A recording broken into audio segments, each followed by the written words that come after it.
चलिए ये तो हमने सॉल्यूशन केमिकल काइनेटिक और इलेक्ट्रोकेमिस्ट्री तीनों का पीडीएफ आपको टेलीग्राम पर डाल दी है। ठीक है, और अब हम बारी बारी से क्या करेंगे, सबका ऑब्जेक्टिव करेंगे। कल सॉलिड स्टेट का डालेंगे, ठीक है ना। उसके बाद फिर डालेंगे आपका सरफेस केमिस्ट्री का। तो चलिए शुरुआत करते हैं हम लोग। सॉल्यूशन चैप्टर का ऑब्जेक्टिव नंबर पहला कहता है 0.3 m फास्फोरस अम्ल। फास्फोरस अम्ल बोले तो H3PO3। अगर गलती से हरा था ऑर्थोफास्फोरिक एसिड, ऑर्थोफास्फोरिक एसिड। तो इसका फार्मूला पूछेंगे तो H3PO4। और अगर हाइपो बोलेंगे तो हाइपो में क्या बताए थे, H3PO2। क्लियर। तो इनका एन फैक्टर याद करो तुम लोग, 2 बताए थे। इनका एन फैक्टर 3 बताए थे और इनका एन फैक्टर कितना बताए थे, 1 बताए थे। तो कहता है कि 0.3 m फास्फोरस एसिड का नॉर्मलिटी बोले तो सामान्यता या नॉर्मलता क्या होगा। तो याद करो तुम लोग पढ़ा था, नॉर्मलिटी बराबर एन फैक्टर गुना मोलारिटी पढ़ा था। फास्फोरस एसिड का एन फैक्टर कितना होता है, 2।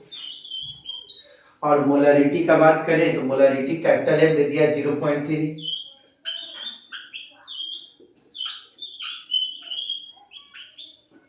यस या नो। तो आंसर हमारा कौन सा हो जाएगा, बी। चलिए स्क्रीनशॉट लीजिए फटाफट तेजी से।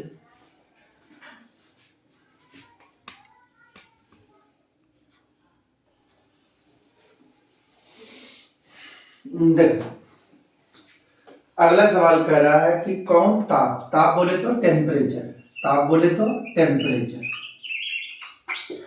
कहता है निम्नलिखित में कौन है जो ताप द्वारा प्रभावित नहीं होता है।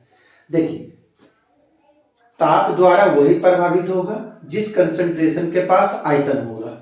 तो बताओ आयतन किन के पास होता है, नॉर्मलिटी के पास होता है, मोलारिटी के पास होता है। मोलारिटी और फॉर्मेलिटी करीब करीब सेम होता है, एक इलेक्ट्रोलाइट एक नॉन इलेक्ट्रोलाइट के लिए काम किया जाता है। तो ये दोनों जो आदमी देख रहे हैं, नॉर्मलिटी मोलारिटी या फॉर्मेलिटी, ये तीनों जो होंगे टेम्परेचर पर निर्भर करेंगे, ताप पर निर्भर करेंगे। जिनके पास आयतन होगा वो ताप पर निर्भर करेंगे। लेकिन अगर बात करते हैं W/W, बात करते हैं मोल फ्रैक्शन का, x बोले तो मोल फ्रैक्शन, बात करते हैं स्मॉल m बोले तो मोलालिटी, मोलालिटी बोले तो मोलनता। ये तीनों के पास देखिएगा कि मास मोल फ्रैक्शन, ऊपर भी मोल और नीचे भी मोल, ऊपर भी मास और नीचे भी मास। मोलालिटी में नंबर ऑफ मोल, ऊपर मोल की संख्या होता है, मोलों की संख्या होता है, विलय की मोलों की संख्या ऊपर होता है, और नीचे क्या होता है, mass of solvent. Mass of solvent विलायक के द्रव्यमान वो भी केजी में। तो कहने का मतलब है कि ये सब जो होते हैं ये सब ताप पर निर्भर नहीं करते, इनको ताप कुछ नहीं कर सकते। लेकिन यहाँ क्या होगा, अगर ताप को बढ़ाएंगे तो नॉर्मलिटी घटेगा, अगर ताप को घटाएंगे तो नॉर्मलिटी बढ़ेगा। ठीक है, तो कहने का मतलब कहता है निम्नलिखित में कौन ताप द्वारा प्रभावित नहीं होता है। तो ये तो प्रभावित होता है, ये भी प्रभावित होता है, ये भी प्रभावित नहीं होता है। तो आंसर कौन हो जाएगा, बी। चलिए फटाफट तेजी से स्क्रीनशॉट लेते जाइए।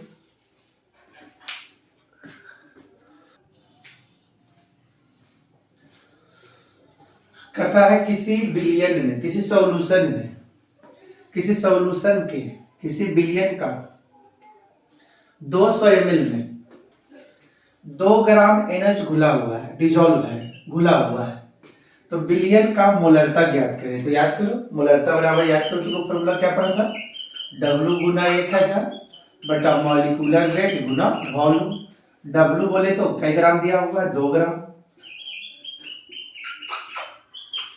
मॉलिक्यूलर वेट इसका निकाल लो तो 23 + 16 + 1 कितना आ जाएगा, 40।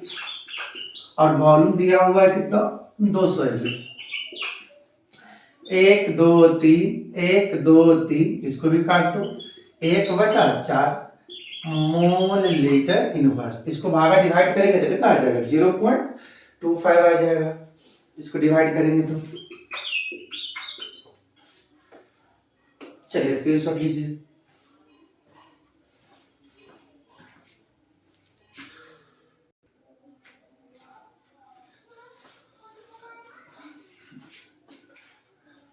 शुद्ध जल का अगर पूछेगा मोललिटी, मोललता, स्मॉल एम, तो कुछ नहीं करना है। 1 केजी विलायक में, पानी का 1 केजी विलायक में 1000 से क्या करना? मोलिकुलर वेट, पानी के मोलिकुलर वेट से डिवाइड कर देना।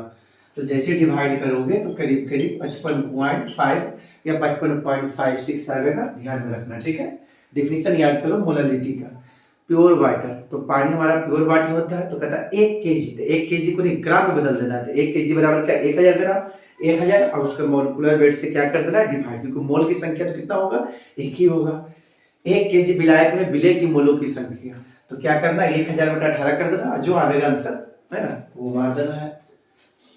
234 ग्राम चीनी का घोल है, मतलब कोई चीनी का घोल दिया हुआ है, शुगर सॉल्यूशन है ना, चीनी का घोल दिया हुआ है, कितना दिया हुआ है? 234.2 ग्राम, 234.2 ग्राम चीनी का घोल दिया हुआ है। उसमें कहता है 34.2 ग्राम हमारे पास क्या है? चीनी है। तो कहता है घोल का मोललता, सांद्रता, मोलर सांद्रता, मोलर कंसंट्रेशन ऑफ सॉल्यूशन का ज्ञात करना है। 4 ऑप्शन दिया हुआ है। तो बताओ, ये तो सोचने वाली बात हम लोग को हो गया, सिंपल सी बात है।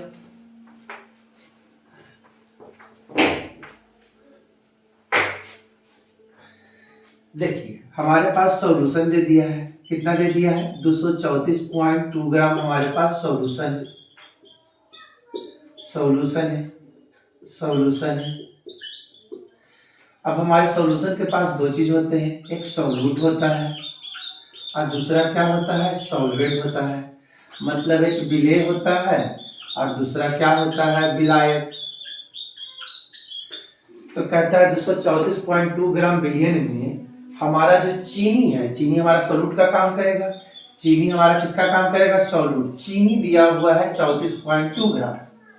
तो बताओ, तुमसे पूछेगा कि पानी, दैट मीन सॉल्वेंट, इसमें वाटर भी है, क्योंकि सॉल्यूशन में सॉल्यूट प्लस क्या होता है? सॉल्वेंट। तो यहाँ पर हम क्या देख रहे हैं कि सॉल्यूशन में चीनी और क्या है? पानी है। तो सॉल्यूशन 234.2 ग्राम है, चीनी 34.2 ग्राम है। तो बोलेंगे पानी कितना है? तो इसको में से इसको घटा देंगे, तब बताओ कितना ग्राम हो जाएगा? 200 ग्राम हो जाएगा। बोलो यस या नो। तो अब क्या करेंगे सर? तो मोललिटी का फॉर्मूला फटाफट यूज कर देंगे। तो मोललिटी बराबर क्या बताए थे? सॉल्यूट भी ग्राम में और सॉल्वेंट भी ग्राम में।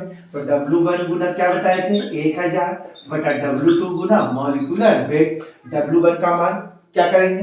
34.2 ग्राम गुना 1000। W2 कितना? पानी वाला 200 ग्राम। और मोलिकुलर वेट चीनी तुम लोग को याद होगा, निकालने की आवश्यकता नहीं, चीनी का मोलिकुलर वेट निकाले तुम लोग को आता है, निकाल के देख लेना, 342। ठीक है, तो यहाँ 342 रख देंगे, यहाँ से हटाएंगे शून्य, इसको 3 शून्य काट दीजिए। 1/2, 1/2 का मतलब 0.5, 0.5, 0.5 या 0.5। तो आंसर हमारा क्या हो जाएगा? बी हो जाएगा। चलो फटाफट स्क्रीनशॉट लो।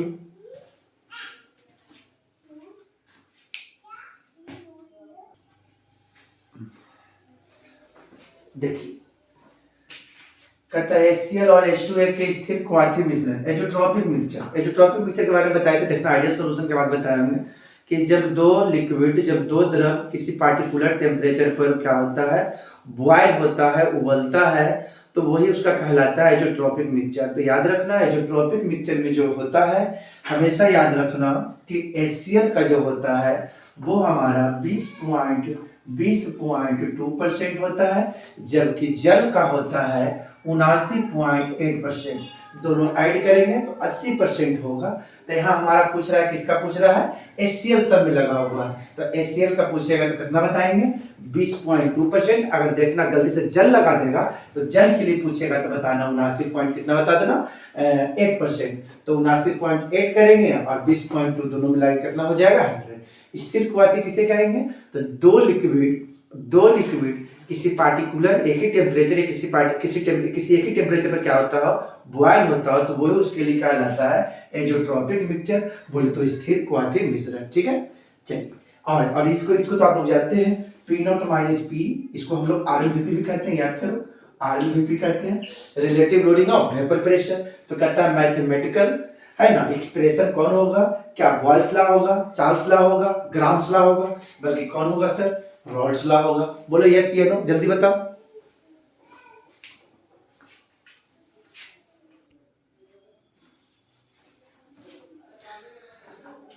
कहता कौन, कॉलिगेटिव प्रॉपर्टीज अनुसंख्या गुणधर्म नहीं है। तो बताओ डेल्टा टीएफ तो ही है, इसी को तो हम लोग बोलते हैं, क्या बोलते हैं sir, depression in freezing point, हिमांक का अवनमन।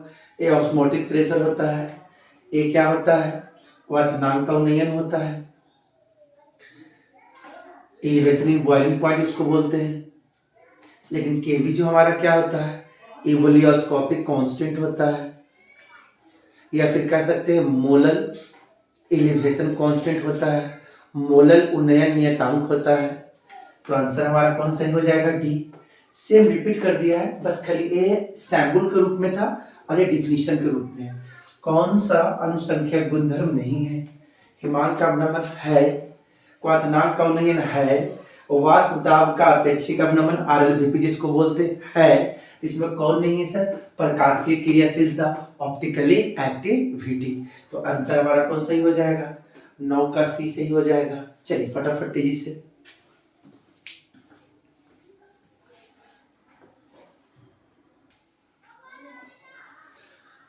चलिए अगला देखिएगा। कहता निम्नलिखित में अनुसंख्या गुणधर्म है, तो बता, बीपी नहीं, VP वेपर प्रेशर नहीं, प्रसरण दाब ये है, आंसर ये हो जाएगा।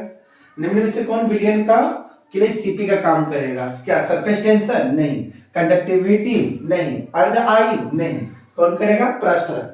प्रसरण बोले तो ऑस्मोसिस, क्योंकि इसी क्रिया को रोकते हैं तो हमारा बनता है जो एक्सटर्नल बाहरी दाब लगाया जाता है, और वही हमारा कहलाता है, क्या कहलाता है, पाई। पाई बोले तो ऑस्मोटिक प्रेशर। बोलो यस या नो। प्रसरण की क्रिया को रोकने के लिए घोल पर लगाया गया बाह्य दाब, तो इसी क्रिया को रोकने के लिए जो बाह्य दाब लगाया जाता है वही हमारा ओपी होता है, और ओपी जो आदमी होता है, इसका आदमी होता है, सीपी का होता है।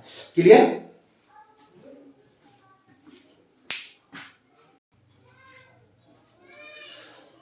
कहता है पहाड़ों पर जल का क्वथनांक कम हो जाता है क्योंकि वहां वायुमंडलीय दाब कम होता है। बिल्कुल सही। अत्यधिक ऊंचाई पर हम लोग जाते हैं तो हमारा जो ग्राउंड का होता है, ग्राउंड से जो प्रेशर होता है, ग्राउंड के सतह का जो प्रेशर होता है, एटमॉस्फेरिक प्रेशर, ऊपर जाने पर कम जाता है। लेकिन अगर नीचे जाते हैं तो प्रेशर क्या होता है, समुद्र के नीचे जाते हैं तो प्रेशर क्या होता है, वायुमंडलीय दाब हमारा क्या हो जाता है, बढ़ जाता है।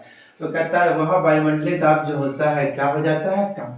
तो आंसर हमारा बिल्कुल सही है, पहला ए नंबर। पहाड़ों पर जल का क्वथनांक कम हो जाता है क्योंकि वहां वायुमंडलीय दाब क्या हो जाता है, कम जाता है। लेकिन देखिए सब नीचे जाएंगे, समुद्र के नीचे जाएंगे तो जस्ट उल्टा हो जाएगा, लेस की जगह ये क्या हो जाएगा, मोर हो जाएगा।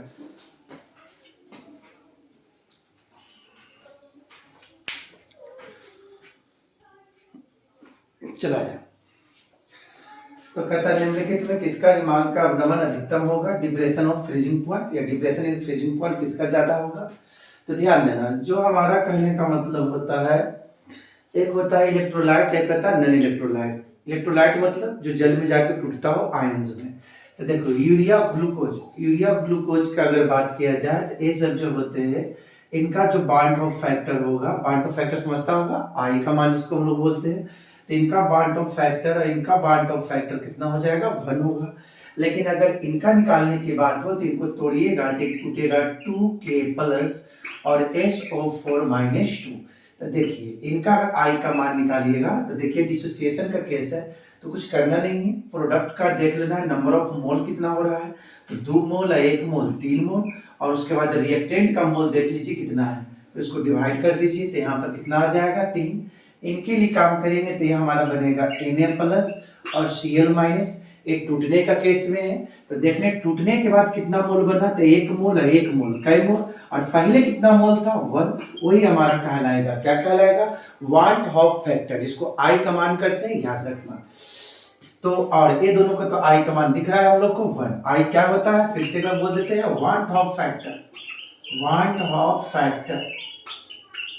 देखना 3 केस में होगा, एसोसिएशन के केस में, जुड़ने के केस में, डिसोसिएशन के केस में, एसोसिएशन के केस में आई का मान लेस देन 1 होगा, आई लेस देन 1 होगा तो वो हमारा एसोसिएशन का केस में होगा।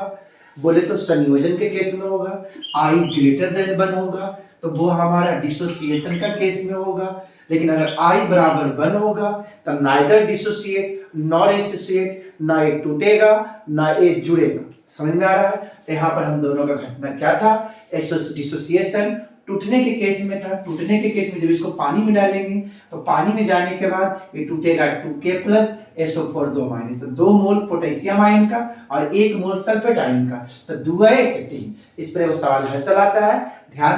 तो यहाँ कहता मैक्सिमम की बात कर रहा है तो मैक्सिमम किसके पास चला गया, आई का मान देख लेंगे, जिसका आई का मान ज्यादा रहेगा। जैसे इसी पर सवाल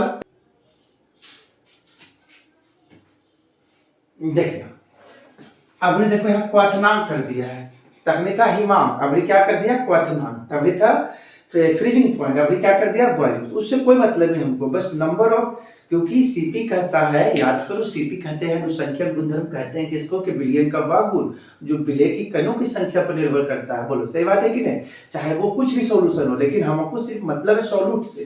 तो देखिए यहाँ पर सॉल्यूट लिया है तो अगर यहाँ पर आई का मान निकालेंगे तो 2 आएगा, एक अणु इसका एक अणु, लेकिन अगर इसका निकालेंगे तो यहाँ पर आई का मान कितना आ जाएगा 3। कैसे आएगा सर? तो सोडियम का तोड़ेंगे, सोडियम का कितना अणु है 2 और सल्फेट का 2, सॉरी सल्फेट का 1, तो 2 1 3, तो आई का मान कितना आ जाएगा 3। यहाँ पर करेंगे तो +1 -1, तो यहाँ आई का मान कितना आ जाएगा 2।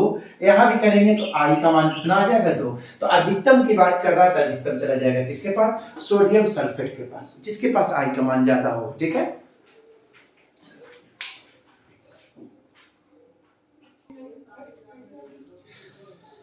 कहता है अनुसंख्यक गुणधर्म विधि से प्रोटीन और बहुलक पॉलीमर का अनुभार ज्ञात करने के लिए सबसे बढ़िया कौन सा होगा, सर्वोत्तम विधि कौन सा होगा, ओपी होगा, लोडिंग ऑफ वेपर प्रेशर होगा, या डीएफपी डिप्रेशन इंक्रीजिंग पॉइंट, हिमांक का भ्रमण होगा, कि क्वथनांक का उन्नयन होगा। तो याद रखना सबसे बढ़िया जो विधि होता है वो, क्योंकि हमारा जो ओपी होता है उसमें ऑस्मोसिस की क्रिया करना पड़ता है और उसमें हम क्या करते हैं, मेम्ब्रेन लेते हैं, एसपीएम मेम्ब्रेन लेते हैं, या तो आर्टिफिशियल ले या तो कृत्रिम ले, आर्टिफिशियल ले या फिर आर्टिफिशियल, या कह सकते हैं मैनमेड, कृत्रिम जिसको कहते हैं, प्राकृतिक या कृत्रिम ले। ठीक है, तो उसमें क्या होता है, विलायक का जो कण लिया जाता है उस झिल्ली से पास करवाया जाता है। तो याद रखना सबसे बढ़िया विधि बोला जाए तो सबसे अच्छा जो होता है,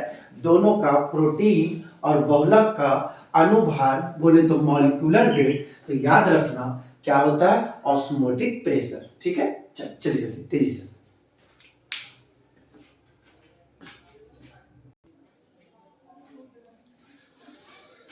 आइए याद करो आइसोटोनिक। आइसोटोनिक के केस में याद करो तुम लोग, आइसोटोनिक करते हैं जिसमें 2 बिलियन का ओपी समान होता है, और इसके लिए अगर आपको फॉर्मूला बताए होंगे तो W1 बताए होंगे, M1 इंटू V1, और इसके लिए W2 into M2 into V2। अब इससे हम लोग क्या करेंगे, आसानी से काम कर लेंगे। क्या परसेंटेज मतलब कितना कर देना 100, यहाँ पर W/V, तो क्या कर देना 5, मॉलिक्यूलर वेट इसका कैन शुगर का जानता है तुम लोग 342, V1 100 कर दो। उसके बाद कह रहा है घोल पदार्थ X का आइसोटोनिक 1% शायद होगा, थोड़ा देख लेते हैं। 1%, यहाँ पर 1% कर देना, 1% घोल का, तो यहाँ पर क्या कर देंगे 1 कर देंगे। M2 निकालना है, इसको X मान लो, और इसके लिए स्मॉल x मान लेते हैं, और इसके लिए 100, इसको 100 से 100 काट दो, क्रॉस गुना कर दो, 5x बराबर 342, इसको काट कर देखना x बराबर आ जाएगा 68.4। देखना बहुत बहुत सवाल ही बताए। ठीक है, आइसोटोनिक पर सवाल आता है। चलिए स्क्रीन को फटाफट लीजिए,